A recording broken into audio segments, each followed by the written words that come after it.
আসসালামু আলাইকুম। অনেক কর্মব্যস্ততার মাঝেও আমরা আসলে ঘোরাফেরা বন্ধ করি না। রোজা রমজান মাস তাও ঘুরি। এই এলাকাটার মধ্যে আসছি। এলাকার মধ্যে কিছুদিন পূর্বেও মানে ২ দিন আগেও কিন্তু এখানে এই আলু তোলা হয়েছিল। আলু তোলার ফাঁকে, ফাঁকে এই যে ভাংড়ির চাষ করছে। ভাংড়িগুলা ইতিমধ্যে অনেক বড় হয়ে গেছে। মানে মোটামুটি বড় হয়ে গেছে ভাংড়িগুলা। তো এখন যদি আল্লাহর রহমতের যদি বৃষ্টি জমিনে বর্ষণ করে তাহলে এই বাংরিগুলোর জন্য প্লাস আলু সকল শাকসবজির জন্য খুবই ভালো হবে যদি রহমতের বৃষ্টিটা মানে জমিনে বর্ষণ হয়। তো আশা করি ইনশাল্লাহ অচিরে বৃষ্টি হওয়ার সম্ভাবনা একটা আছে। যদি আসে তাহলে এখানে ভালো ফলন হবে।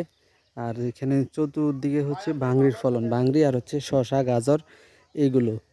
তো এখানে আবার কুমড়ো আছে। তো সব মিলিয়ে আল্লাহ এবার যে পরিমাণ ফলন মানুষকে দিছে সবাই সন্তুষ্ট আলহামদুলিল্লাহ। এই যে এখানে হচ্ছে খিরা, রমজান মাস তো না হয় একটা খাওয়া যাইতো, যেহেতু গৃহস্থ এখানে আছে মালিক।